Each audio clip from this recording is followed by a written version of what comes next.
함께 기도하겠습니다. 할렐루야, 주님을 찬양합니다. 이 시간 할렐루야 성가대의 찬양을 통하여서 우리의 입술로 찬양하게 하심은 주님께서 주시는 값없는 은혜임을 고백합니다. 놀라운 주님의 은혜 속에 맞이하는 순간마다 우리의 찬양이 넘쳐나게 하시고 찬양의 기쁨이 오늘에 퍼져나가는 복된 시간 되도록 허락하여 주시옵소서. 이제 말씀을 듣습니다. 이 시간 주님이 주시는 말씀을 통하여서 오직 구원은 하나님께 속하여 있음을 고백하며 한 영혼 한 영혼의 마음을 어루만지시고 구원하여서 살리시는 하나님의 마음을 알게 하여 주시옵소서. 예수 그리스도의 이름으로 기도드립니다. 아멘. 샬롬. 네, 큰 박수를 받아가지고 제가 더 큰 박수로 돌려드려야 되는데 제가 혼자여서 네, 부족합니다. 그래도 마음으로 좀 받아주세요. 네, 우리 오늘은 주일학교 친구들과 함께 예배를 드리고 있는데요. 함께 샬롬 주님의 이름으로 환영합니다 하고 옆분들과도 인사해 주시고 우리 아이들, 특히 아이들 보면서 좀 당황스럽죠, 연아? 네, 아이들 보면서 샬롬 환영합니다 하고 인사해 주세요. 해볼까요? 네, 샬롬 환영합니다. 주님의 평화를 빕니다.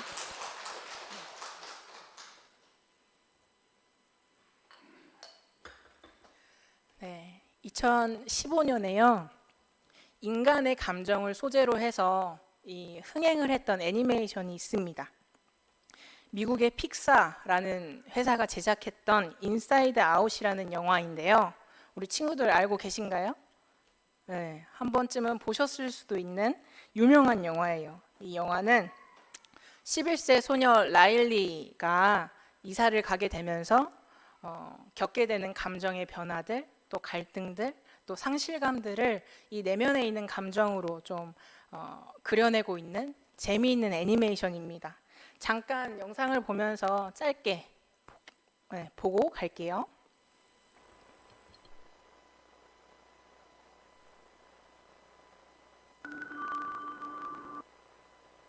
우리 머릿속에서 무슨 일이 일어나는지 궁금해 본 적 있으세요? 저는 잘 알죠. 제가 라일리의 머릿속에 사니까요.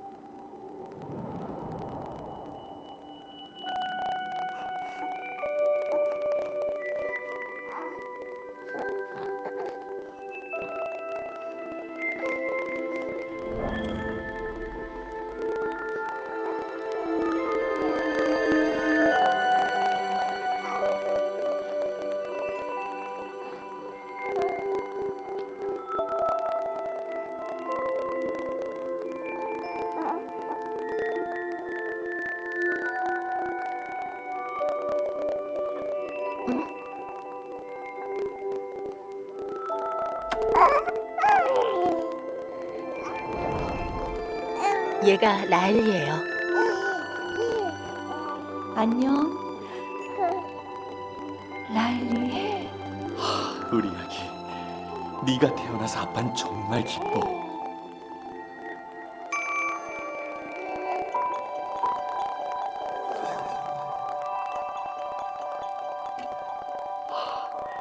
네가 태어나서 아빠는 정말 기뻐.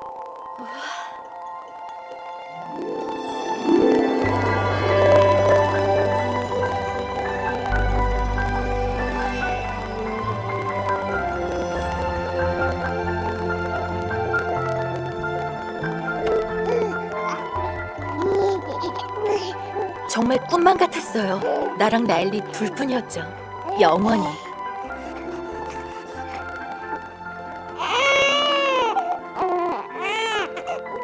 적어도 33초 동안은요. 난 슬픔이라고 해. 아니요. 난 기쁨이야. 근데 잠깐만 비킬래? 그만 울게 하려고. 고마워. 슬픔이를 시작으로 라일리의 머릿속 본부에는 식구가 늘어났죠. 아주 좋아. 이제 요령을 터득했네. 좋았어. 코코 안돼. 조심해. 젠 소심이랍니다. 소심이는 라일리를 안전하게 보호해주죠. 조심. 조심해.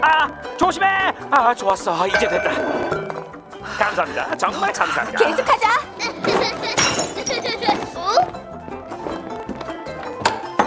맘마 먹자 해보세요. 새로운 거네. 안전할까? 저게 뭐지? 얘들아 조심해. 뭔가 위험한 냄새가 나고 있어. 잠깐 저것도 뭐지? 쟨 까칠이에요. 까칠이는 맛없는 음식이나 나쁜 친구한테서 라일리를 지켜주죠. 색깔도 마음에 안 들고 공룡 모양도 아니네. 잠깐 얘들아. 브로콜리잖아. 싫어. 봤지? 내 덕에 산 줄 알아. 그래 고맙겠지. 라일리 이거 안 먹으면 맛있는 디저트 안 줄 거야. 뭐야, 우리한테 디저트를 안 주겠다고 한 거야? 쟨 버럭이에요. 버럭이는 라일리에게 공정하지 않은 상황을 보면 못 참죠. 정말로 이렇게 나오시겠다 그거지? 디저트를 안 줘? 좋다 이거야. 그래, 저녁 먹을게. 그 전에 아빠는 이거나 받아. 라일리 여기 비행기가 오네. 오, 비행기네. 얘들아, 비행기 떴는데. 이용.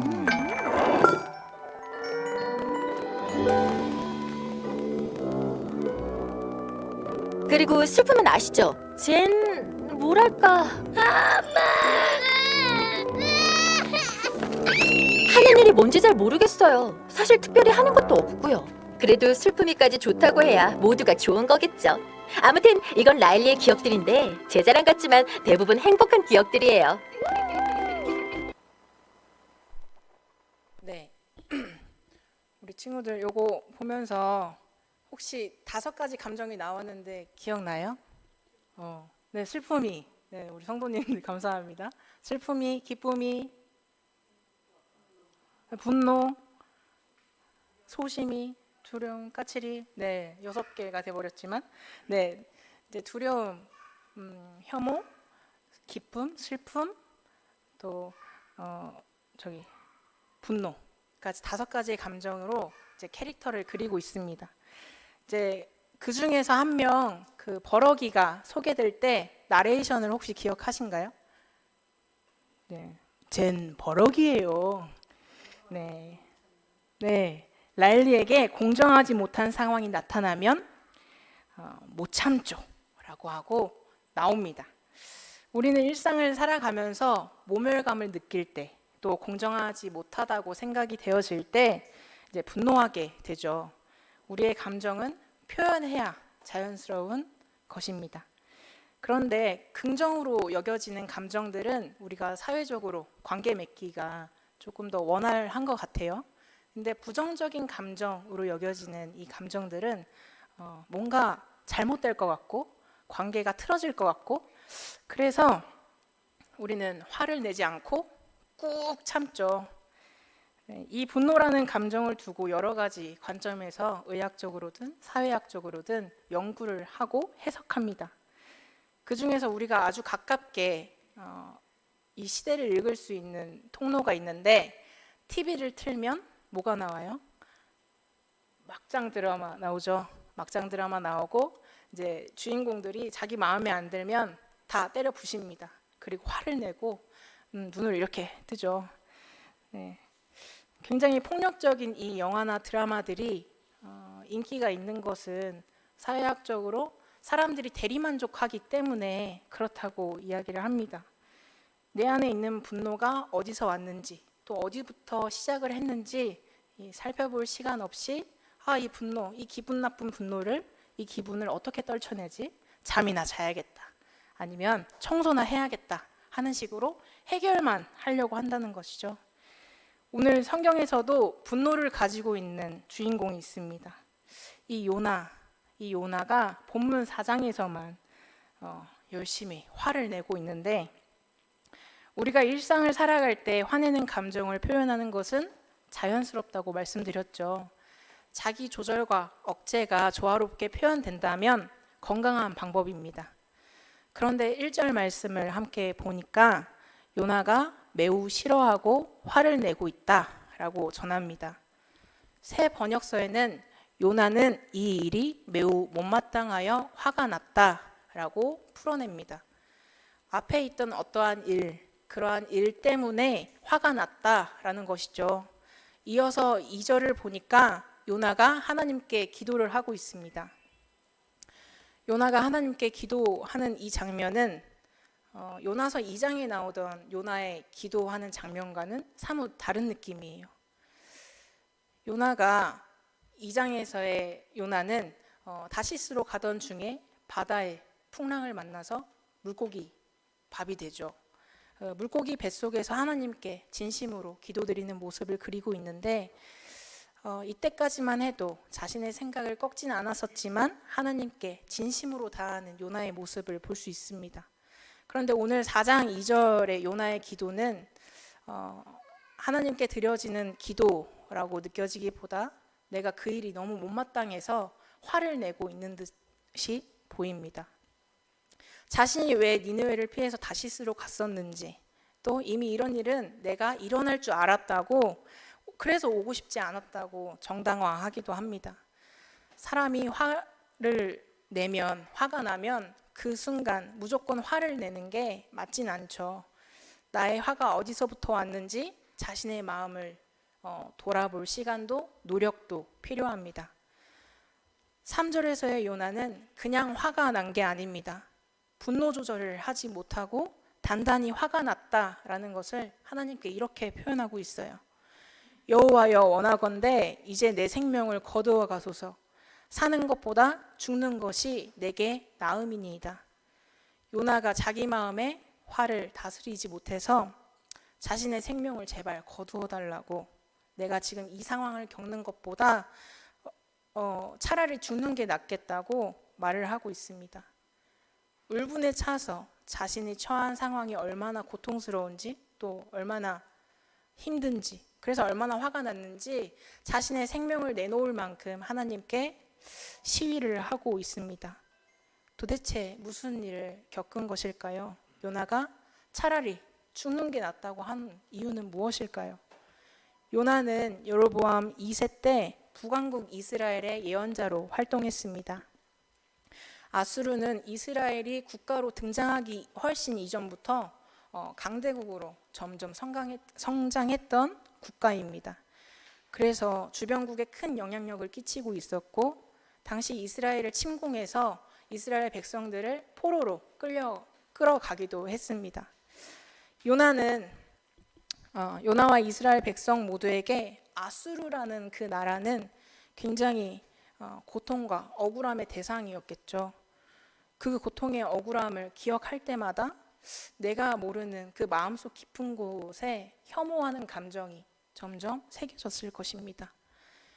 요나 자신도 이러한 이스라엘 백성 중 한 명으로서 민족의 정체성을 가지고 있었습니다. 하나님의 심판으로 아수르가 멸망되기를 아마도 그 마음속에 바라고 기다렸을 것입니다. 자기 조절과 억제가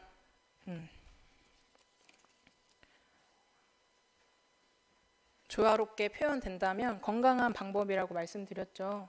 그런데 1절 말씀을 죄송합니다.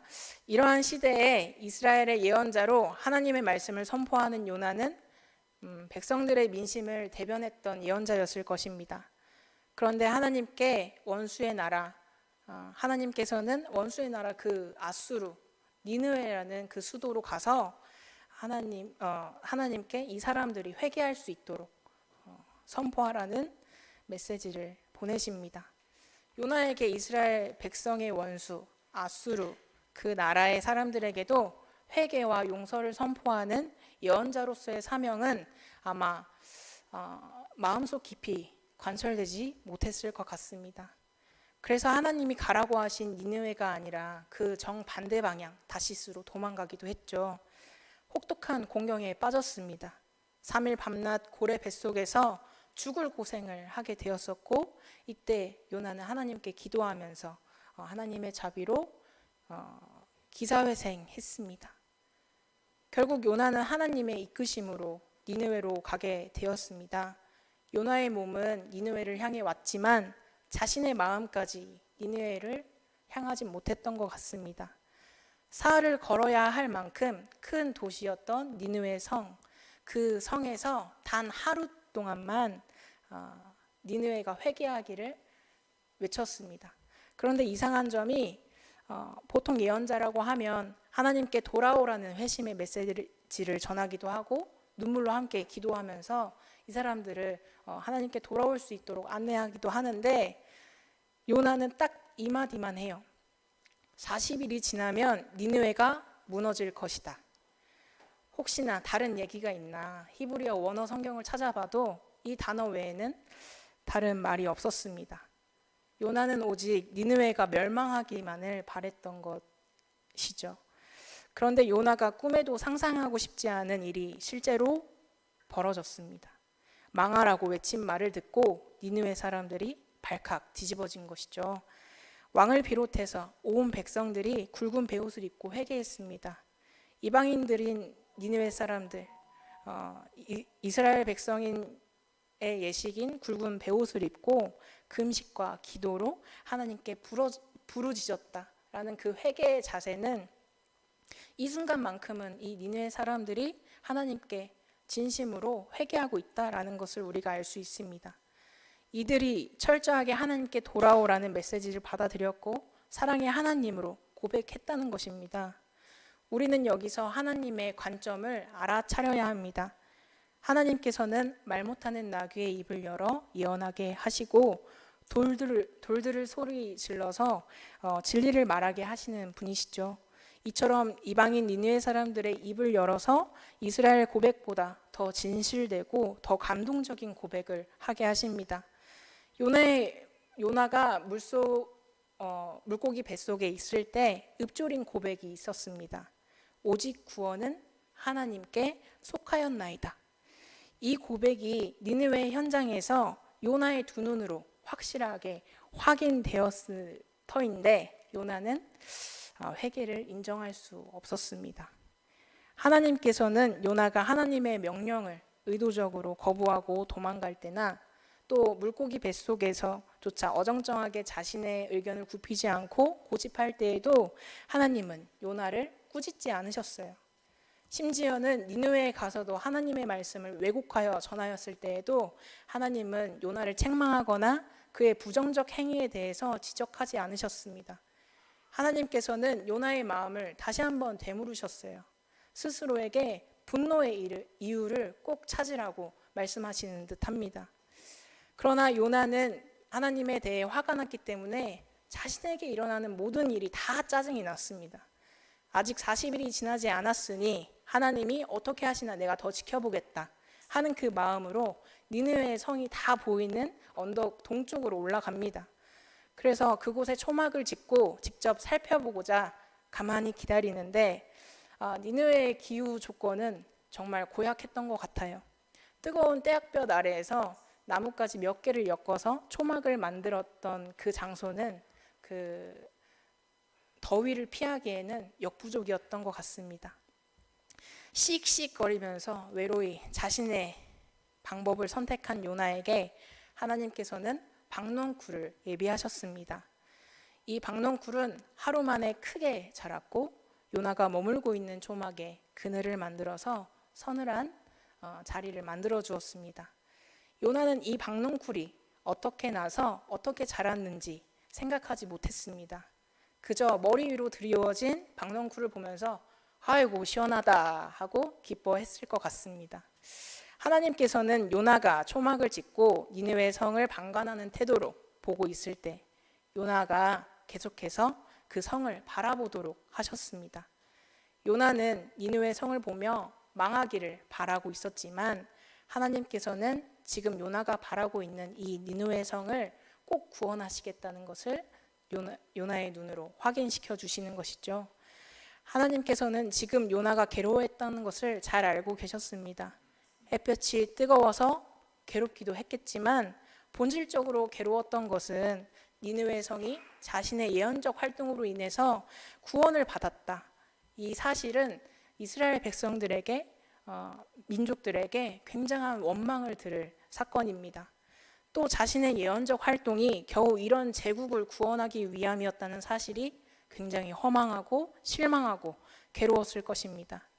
그럼에도 불구하고 하나님께서 니느웨가 보이는 곳에 초막을 짓고 박농쿨을 예비하셨던 이유는 요나가 바라보는 그 성 니느웨, 그곳에 바로 요나가 서 있어야 할 자리라는 것을 주시기 위함입니다. 요나는 박넝쿨 하나에 아이고 살겠다 하는 안도의 심을 청합니다. 요나의 관심은 저 니느웨 사람들보다 자신을 더 시원하게 해준 그 박넝쿨의 마음이 있었습니다. 이러한 요나를 지켜보던 하나님께서는 이번에 박넝쿨을 갉아먹을 벌레를 준비하십니다. 박넝쿨을 나게 했다가 금세 벌레로 그 박넝쿨을 갉아먹게 해서 그늘을 없앴고 해가 뜰 때에 뜨거운 동풍까지 예비하셨습니다. 거의 한증막 속에서 히터를 빵빵하게 틀어놓은 격 아니겠습니까? 요나는 이번에도 생각할 겨를 없이 혼미한 상태로 자신의 감정을 즉각 반응합니다. 이렇게 사느니 차라리 죽는 게 낫겠습니다. 요나는 이 박넝쿨 하나에 굉장히 좋았다가도 짜증내고 화를 내고 싫어했습니다. 요나가 화가 나서 차라리 죽는 게 낫겠다고 한 이 모습은 니느웨가 회개했을 때처럼 크게 표현되어 있습니다. 하나님이 준비하신 박넝쿨을 하나님이 준비하신 벌레가 먹고 하나님이 준비하신 동풍으로 요나를 괴롭게 하셨던 것은 과연 하나님께서 요나에게 무슨 이야기를 하고 싶으셨던 것일까요? 하나님께서는 이렇게 화를 내는 요나에게 묻습니다. 요나야, 이렇게 화를 내는 것이 옳으냐? 박넝쿨이 말라 죽은 것 때문에 그렇게 화가 나는지 묻습니다. 그렇게 화가 나느냐고, 그렇게 화를 내는 게 정당하냐고 이야기하십니다. 요나 스스로에게 그 분노의 원인을 찾도록 물으시는 것이죠. 요나의 마음을 알고 헤아리시는 하나님의 질문과 요나의 대답은 굉장히 대조적입니다. 하나님의 질문의 의도를 파악하지 못하고 요나는 계속해서 화가 나는 상태에서 내가 죽겠다고 호소합니다. 반면에 하나님께서는 그 반응에 전혀 동요하지 않으셨고 요나의 관심사에 집중적으로 물으셨어요. 요나의 고향, 요나의 다시스, 요나의 박넝쿨. 그 요나만의 시선을 꼬집으신 것입니다. 하나님께서는 박넝쿨을 통해서 요나가 이방인의 나라 니느웨를 계속 바라볼 수 있게 하셨던 것은 아마 그냥 이방인의 나라다, 우리 민족의 원수다 라는 것을 넘어서 나의 고정관념, 나의 이념, 나의 가치, 편견, 혐오로 가득했던 그 니느웨와 마주할 수 있도록 질문하신 것일지도 모르겠습니다. 하나님께서는 요나에게 한 가지 더 일러주십니다. 마지막 10절과 11절은 함께 읽도록 하겠습니다. 함께 성경을 보시고요. 10절과 11절 함께 읽겠습니다. 시작. 여호와께서 이르시되 네가 수고도 아니하였고 재배도 아니하였고 하룻밤에 났다가 하룻밤에 말라버린 이 박넝쿨을 아꼈거든 하물며 이 큰 성읍 니느웨에는 좌우를 분별하지 못하는 자가 12만여 명이요 가축도 많이 있나니 내가 어찌 아끼지 아니하겠느냐 하시니라. 아멘. 하나님께서는 요나의 고착된 시선으로는 절대로 니느웨를 이해할 수 없다고 말씀하고 계십니다.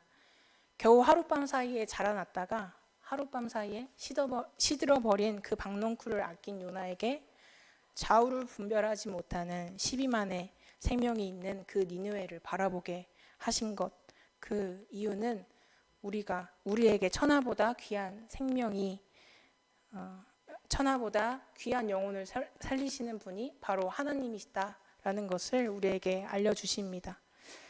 이 박넝쿨은 요나가 애써서 얻은 것이 아니었습니다. 또 어떠한 자격이 있어서 받은 것도 아닙니다. 그저 하나님께서 값없이 주신 것이죠. 뜨거운 태양볕에서 괴로워할 요나를 긍휼히 여기신 하나님께서 요나에게 주신 것입니다.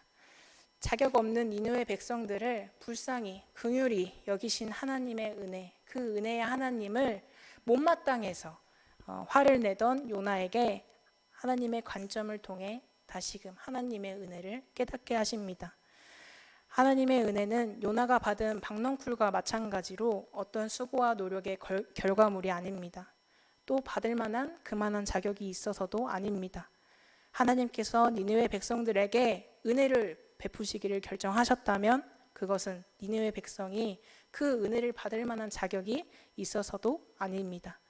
불쌍히 여기시는 하나님께서 값없이 주시는 것, 그것이 바로 하나님의 구원 사역이시고 이 땅의 복음이고 이 땅의 기쁜 소식입니다.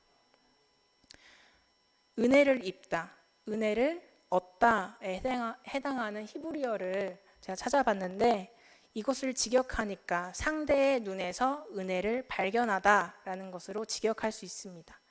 즉 상대방의 눈에서 하나님의 은혜를 발견하게 된다는 것입니다. 하나님께서는 우리에게 분노의 자리와 경계성이 짙은 자리, 고통이 드리우는 그 자리라 할지라도 상대의 눈을 통해서 하나님의 은혜를 발견하게 하십니다. 또 나 자신을 향한 하나님의 긍휼을 발견하게 하십니다. 요나는 하나님과 끊임없던 숨바꼭질 그리고 입씨름을 끝냅니다. 마지막 절을 이유로 요나는 침묵을 유지하는데요. 열심히 열을 토하던 요나가 침묵을 한 것은 나와 민족의 원수로만 바라보던 그 자리에서 자신이 만든 니느웨를 바라보게 하신 하나님의 마음을 발견한 것은 아니었을까요? 사랑하는 성도 여러분, 하나님께서는 참 사랑의 하나님이십니다. 하나님의 관점은 고통과 죽음이 난무하는 이 땅에 가장 낮고 비천한 이 땅에 예수 그리스도를 보내심과 같습니다. 예수님을 통해 십자가 그 사랑을 알게 하시고 성령을 통하여서 우리 삶 속에 늘 예수님을 초대하고 계십니다. 예수님은 징벌을 위한 심판이나 복수의 정의를 선포하기 위해서 세상에 오신 것이 아닙니다. 고난과 죽음의 길을 몸소 가신 예수님의 삶의 실천은 철저한 자기 부인이었고 자기 비움의 연속이었습니다. 그것이 바로 예수님의 사랑입니다. 나의 화는 그리고 우리의 분노는 누구에게 향해 있습니까? 그리고 어디를 향해 있습니까? 우리가 서 있는 자리에서 하나님의 시선은 어디로 향해 머무르고 계실지 우리는 하나님의 말씀에 경청하며 기도로 청해야 할 때입니다. 하나님께서 니느웨는 구원받을 자격이 없다, 이런 악질의 나라는 멸망해야 마땅하다라고 생각하는 그 요나에게 그 니느웨를 향한 여정에 함께 동행하십니다. 하나님께서는 요나를 그 고난과 고통에 마주할 수 있도록 박넝쿨을 예비하셔서 그들을 바라볼 기회를 주시고 또 그들을 통하여서 하나님의 은혜를 발견하게 하십니다. 니느웨에 간 요나가 겨우겨우 꺼낸 그 한마디를 기억하고 계십니까? 예쁘거나 곱지 않았던 말이었죠. 하나님께서는 그 한마디를 통해서 니느웨 사람들의 마음을 하나님께로 돌이키셨습니다. 가장 먼저 나의 마음에 사랑의 한마디를 던져보시기 바랍니다.